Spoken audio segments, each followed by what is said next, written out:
dengan pemerintah pusat, dalam hal ini Kementerian Pemberdayaan Perempuan, kami diberikan sistem untuk mendata. Data itu harus diisi oleh 8 kabupaten kota. Karena untuk memastikan anak yang ditinggal salah satu maupun kedua orang tuanya ini terdata dengan baik. Nah, terkumpullah dari 8 kabupaten kota ini ada 2014 ya.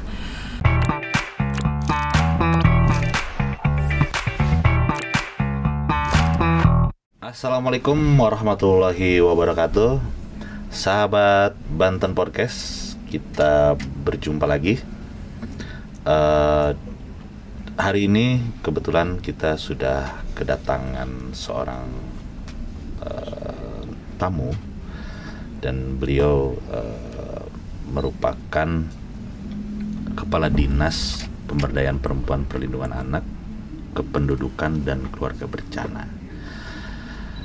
Bincang kali ini kita jelas tentang seputar perempuan, tentang seputar anak, serta tentang keluarga berencana. Telah hadir bersama saya Ibu Siti Ma'ani Nina. Assalamualaikum Ibu. Waalaikumsalam warahmatullahi wabarakatuh. Sahabat Banten Podcast, Bu Nina ini merupakan Kepala Dinas di DP3A KKB di Provinsi Banten. Disingkat saja itu karena terlalu panjang nama dinasnya. Dan Bu Siti Ma'ani Nina ini kita panggil saja dengan Bu Nina ya, biar pendek juga Bu ya. Ya. Simpel. Apa kabar Bu? Alhamdulillah sehat. Alhamdulillah. Keluarga sehat semua Bu ya. Alhamdulillah. Bu Nina, ini mungkin salah satu dinas yang langsung bersentuhan dengan masyarakat ya. Apa sih yang menjadi tugas pokok dan fungsi DP3A KKB ini Bu? Ya, terima kasih nih sebelumnya saya diberi kesempatan ya untuk bisa berbincang dengan Mas Dimas. Alhamdulillah. Kalau keterkaitan dengan tugas dan fungsi untuk DP3 KKB ini sangat beragam. Mulai dari bayi mau lahir itu kita urusi. Bayi lahir dicari-cari karena harus kita berikan hak sipilnya anak. Betul. Berupa akte kelahiran. Akte kelahiran, betul. Naik lagi ke balita, naik lagi ke remaja, ke dewasa, lansia, disabilitas, sampai orang meninggal kita cari untuk diberikan lagi akte kematian. Akte kematian, betul, betul. Kalau dari lahir sampai meninggal itu juga bagian dari kita. Ini yang untuk persiapan mau menikah pun, untuk membuat putra istilahnya buat anak dan nanti lahir, itu juga bagian dari kita. Bagian dari Bu Nina ya. Kita syukuri. Ya, berarti saya bagian dari Bu Nina. Oh bukan, kalau saya laki-laki Bu ya. Kalau saya laki-laki tidak termasuk kayaknya di situ. Tidak termasuk pemberdayaan perempuan maksudnya Bu. Nah sebetulnya kalau spesifikasinya nih Bu, pemberdayaan perempuan yang dilakukan oleh dinas Ibu ini apa aja sih Bu? Banyak ya? Banyak. Bahkan bagaimana, jadi kalau melihat dari sebuah perkumpulan kecil keluarga saja, keluarga itu kan terdiri dari ayah, ibu, anak, ke atasnya kakek, nenek, paman, bibi dan sebagainya ya. Nah, jadi kalau tadi Mas Dimas bilang bukan bagian, sebetulnya bagian sekali. Bagian Bu ya? Bagian. Karena apa? Bu, kalau disebut bagian. Di sana itu ada H4C. Apa ada itu pembagian tugas. Apa pembagian tugas? Jadi kalau misalkan perempuan lagi menyusui, ada cucian piring kotor, nggak apa-apa, suami yang ngerjakan. Itu biasa tugas saya Bu. Kalau di rumah tangga, termasuk ngepel saya juga Bu. Berarti kan ada berbagi tugas. Ya, setidaknya bisa jadi OB lah di tempat Ibu. Nah, belum kegiatan yang lain. Nah, termasuk juga hal-hal yang di luar keluarga. Jadi kalau perempuan berkiprah, misalkan dia ingin ingin berkembang di luar keluarga untuk kepentingan perempuan lain juga, itu ada peran dukungan dari seorang laki-laki, dalam hal ini suami. Kan biasa kalau bahasa anak-anak muda itu kesetaraan gender lah Bu ya. Ya, betul. Gitu. Dia pengen bisnis di luar gitu kan. Pengen ngapain gitu dengan dalih atau alasannya membantu suami kan gitu. Dan pengumuman alhamdulillah di bulan Oktober ini di ulang tahun Banten, Banten mendapatkan anugerah Parahita Eka Praya yang 7 kali berturut-turut. Anugerah itu apa? Tentang apa Bu itu? Tentang pengesetaraan gender. Kesetaraan gender. Iya, untuk keadilan gender, untuk kesetaraan gender. Seperti hari ini yang dilakukan oleh Himpaudi, terlihat jelas. Ibu-ibu yang diajarkan chefnya laki-laki. Betul. Jadi betul, ada pekerjaan perempuan yang dilakukan laki-laki, ada pekerjaan laki-laki yang dilakukan oleh perempuan. Itu namanya gender. Oh, gender itu. Jadi gender itu bukan perempuan saja ya, bukan ya? Laki-laki bukan. Kalau itu mah kan kodratnya, perempuan melahirkan, laki-laki misalkan tidak menyusui, itu kan kodrat. Tapi kalau kesetaraan gender, keadilan gender ya itu sekarang ini contoh yang realnya. Jadi perempuan bisa bekerja di kantor sama dengan laki-laki. Bahkan perempuan sekarang ini ada juga yang supir taksi. Ada ojol juga gitu kan. Laki-laki ada juga yang jadi chef. Betul. Nah itu kayak saya lah Bu ya. Chef Kak. Chef Kak gitu ya. Kak chef. Itu Sunda. Aduh, enggak, soalnya suka bantu istri masak Bu. Alhamdulillah. Mie sama air. Tapi memang untuk meraih anugerah Parahita Eka Praya ini ya berbagai pihak itu harus sudah memikirkan perempuan dan anak. Jadi bagaimana aspek anugerah Parahita Eka Praya ini seorang perempuan ya, dari politiknya, hukumnya, sosialnya, ekonominya, itu ya bisa dilihat. Bahkan indikator makronya saja dari indeks pemberdayaan perempuannya, indeks pembangunan gendernya atau indeks pemberdayaan gender, indeks pembangunan gender itu juga dilihat. Di sana itu ya kembali lagi ada aspek keterwakilan perempuan di politiknya. Ada keterkaitan profesionalnya, ada berapa, keterkaitan dengan ekonomi.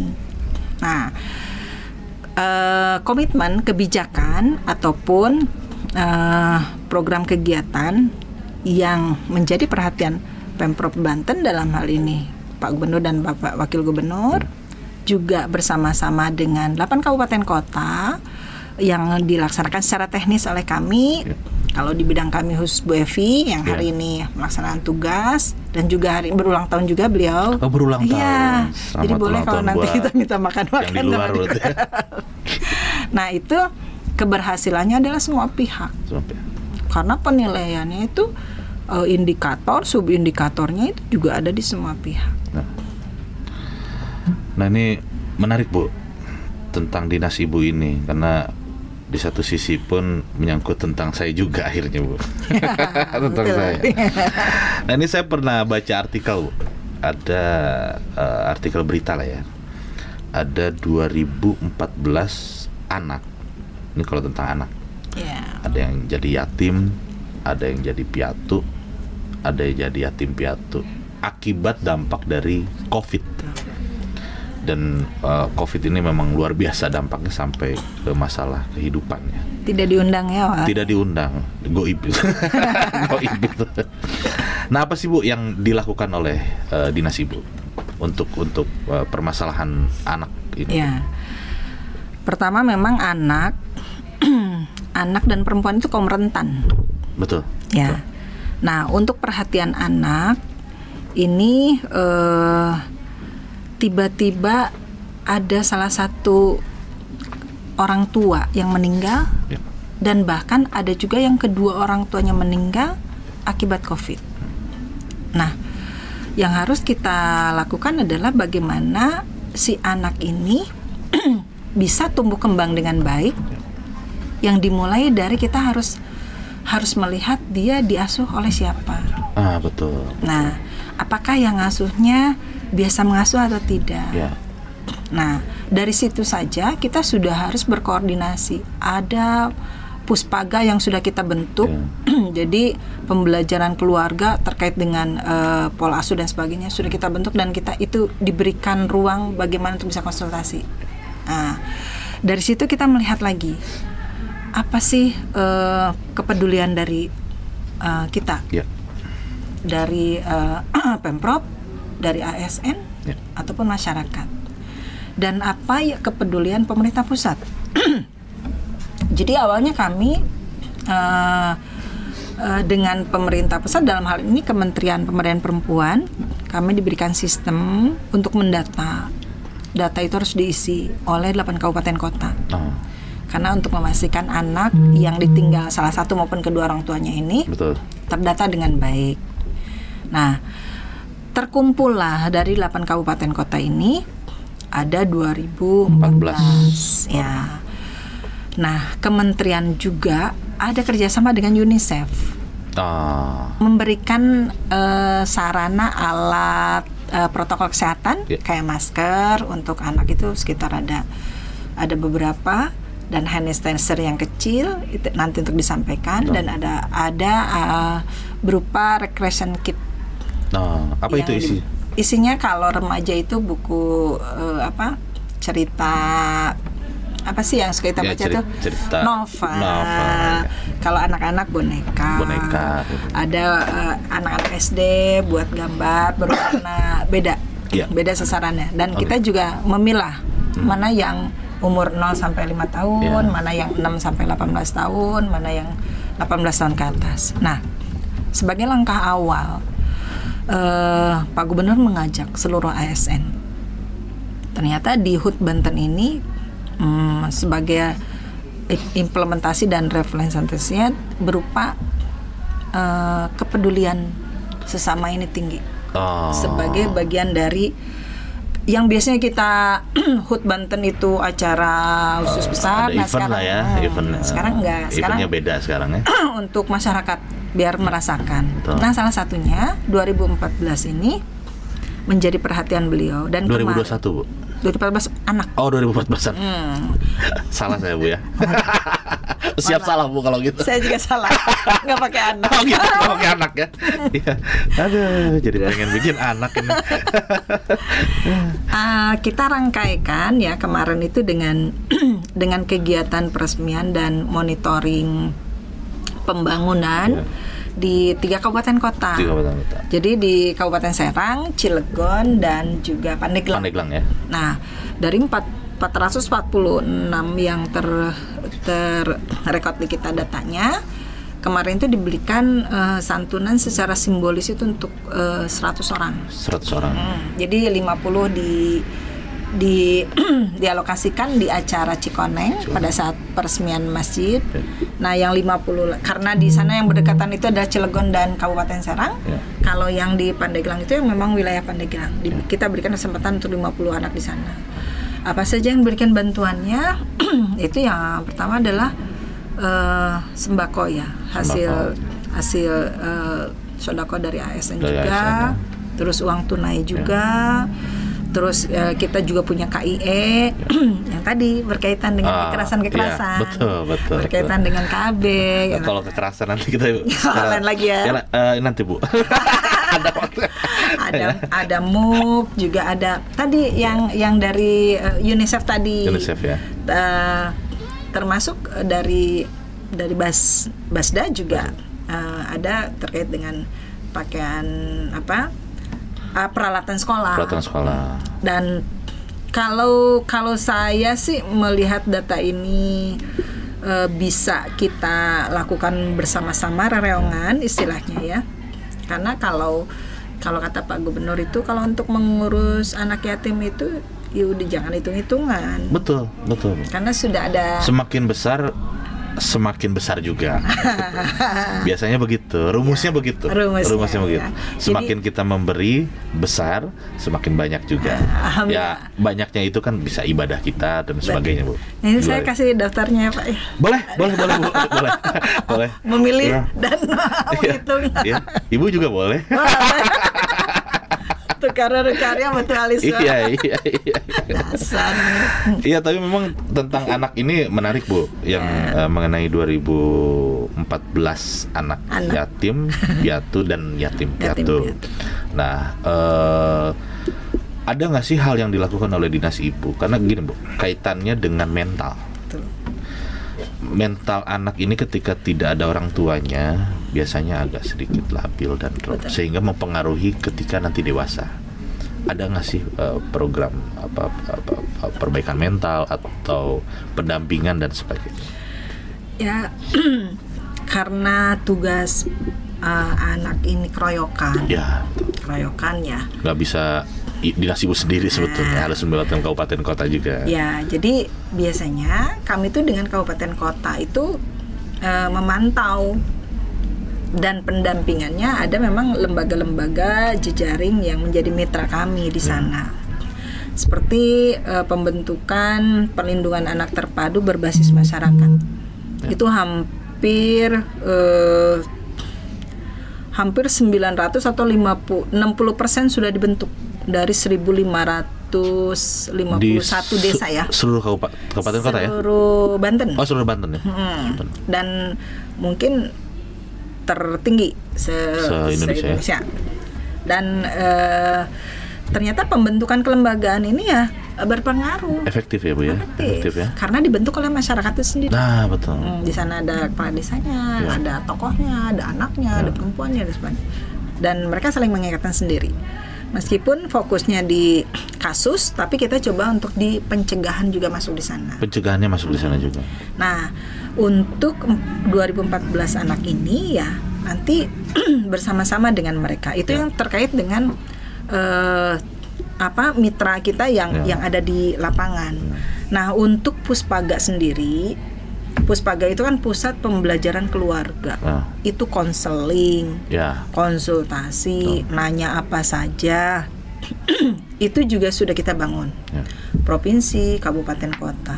Termasuk P2 TP2A-nya juga. Apa itu?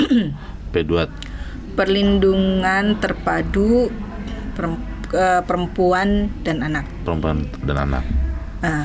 P2 TP2A, pokoknya terkait dengan perlindungan terpadu. Perlindungan suami nggak ada, Bu? Ada juga. Ada. Saya siap, Bu, dilindungi kalau gitu. Tapi tapi apa? Tapinya nih. Bukan di kita. Oh, gitu. Iya. Karena judulnya Pemberdayaan perempuan. Iya. Nah, tapi menarik, Bu, kalau mengenai perlindungan perempuan ini kan. Nah, ini kan kalau yang udah berumah tangga biasanya kan suka ada kasus kekerasan lah ya, kekerasan rumah tangga. Pelayanan apa yang diberikan oleh Ibu untuk kasus kekerasan? Karena kekerasan ini ada dua, Bu, di rumah tangga ini, jangan salah. Ada kekerasan positif, ada kekerasan negatif ini. Kalau kekerasan positif biasanya jadi anak gitu kan. Keharmonisan lah gitu kan, kekerasan positif. Nah, ini kekerasan yang negatif, Bu. Pelayanan apa yang diberikan oleh? Ya, sebetulnya keterkaitan kasus perempuan itu masuknya ke perlindungan perempuan ya. Perlindungan perempuan. Karena perlindungan perempuan itu ya ada pencegahan juga, ada penanganan kasus. Kalau pencegahan kan bagaimana untuk kasus ini tidak terjadi. Betul. Berarti ada edukasi lah ya di situ. Ada edukasi. Bahkan itu tadi yang akan memasuki keluarga calon pengantin. Betul. Itu kita sudah berikan. Sudah siapkan wadah puspaga untuk mereka siap pada saat memasuki perkawinan itu sudah terencana. Sudah siap tidak? Gambarannya seperti ini. Karena tidak ada pelajaran di sekolahnya ya. Kalau udah menjadi seorang istri, itu semua pelajaran kementerian di sana, Menteri Keuangan, Menteri Pendidikan, betul. Menteri Kesehatan, wah segala macam. Multifungsi itu. Multifungsi. Iya. Jadi kita coba di awal untuk stop perkawinan anak.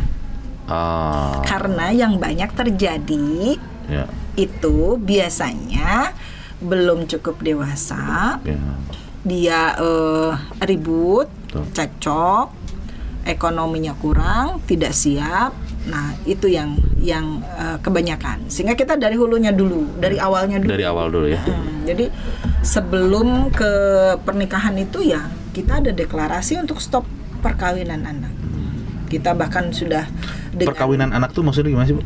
Stop yang di bawah umur. Oh, yang di bawah umur. Yang 17 lah ya. Iya. 17 kan.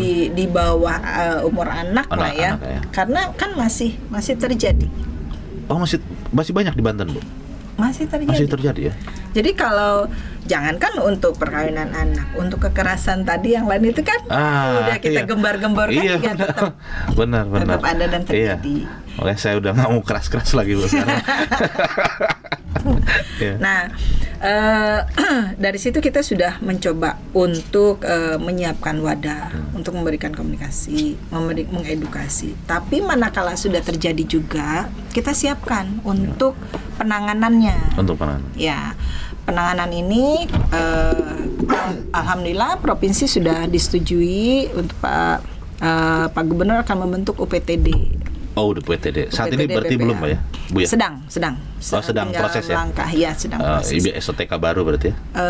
Di bawah Ibu kan UPTD-nya? Ya, itu jadi lebih ke bahwa penanganan kasus-kasus itu menjadi perhatian pemerintah full. Nah, sementara memang yang sudah kita bentukan P2 TP2 provinsi, kabupaten kota sampai semua terbentuk, itu juga bagian. Ada lagi pemerhati perempuan dan anak, ada LPA, ada juga yang lain yang terkait dengan anak, ya ini terlaporkan. Dan penanganan kasus kita itu sudah terpadu. Di sana ada UPA-nya, ataupun ada keterkaitan dengan hukum, kesehatan dalam arti kata kalau kekerasan itu biasanya divisum. Ada visum. Visum berarti melibatkan ada APH lah ya, polisi ya. Ada kesehatannya, labnya dan itu sebagainya. Pidana sih ya, Bu ya, kalau kekerasan. Nah, nanti juga ada pelaku, ada memang menjadi korban. Nah, pelaku udah otomatis diproses. Nah, yang korban ini yang biasanya pendampingan. Ya, betul. Karena mentalnya dia biasanya yang kena kan gitu. Satu kasus itu mahal.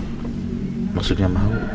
Penyelesaiannya. Penyelesaiannya. Kayak misalkan begini, terjadi perkosaan. Iya. Nah, ini saya yang sering banyak diperkosa. Bercanda Bu.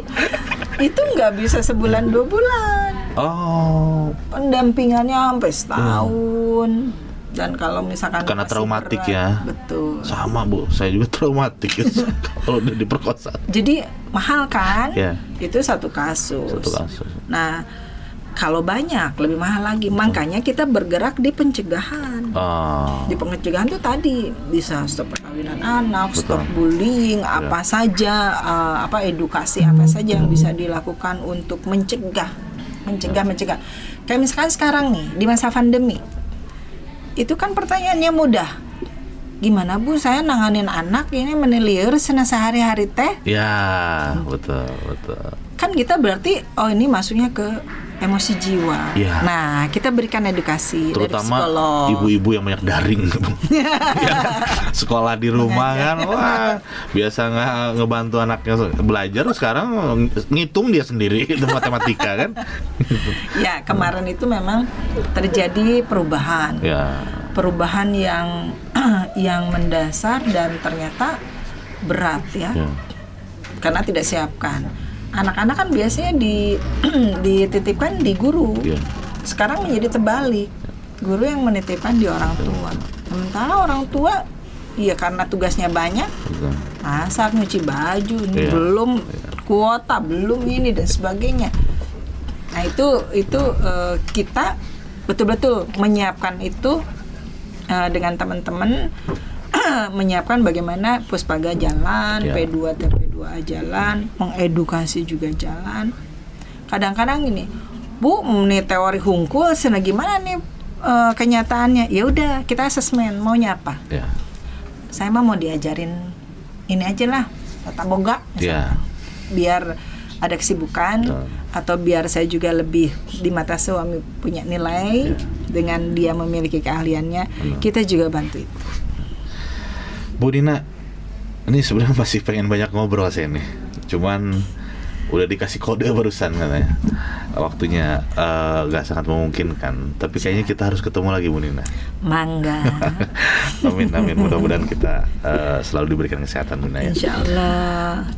Sahabat Banten Podcast, sangat menarik sekali obrolan dengan Bu Nina, dan sebetulnya masih banyak yang ingin dibicarakan dan dikupas di dinas Bu Nina ini, karena memang dinas yang langsung, salah satu dinas yang langsung bersentuhan langsung dengan masyarakat.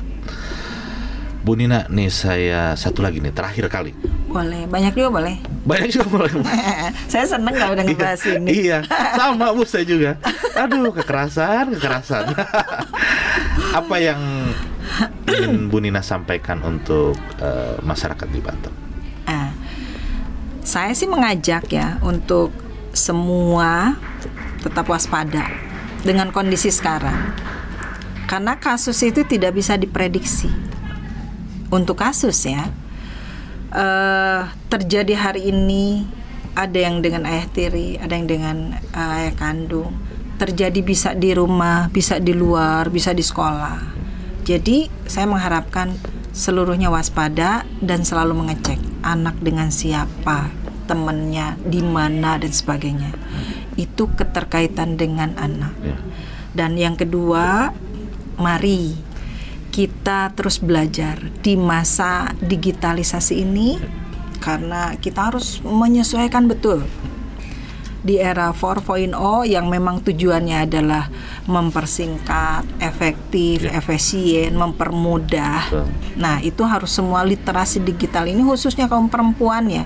Karena sekarang ini kita hidup berdampingan antara milenial, antara baby boom, antara generasi-generasi ya, khususnya kami saya betul. Satu sisi harus ngecek anak apa isi kontennya, satu sisi kumaha carana gitu kan. Satu lagi Bu, ada ngecek suami.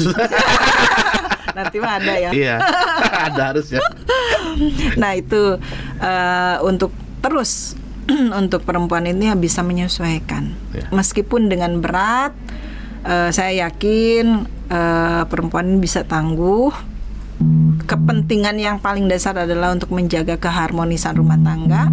Amin. Untuk menjaga anak-anak tumbuh kembang dengan baik, sehingga pada akhirnya nanti kami memperoleh secara nasional maupun regional provinsi bonus demografi yang menggembirakan. Amin, amin, amin. Terima kasih banyak Bu Nina atas waktunya.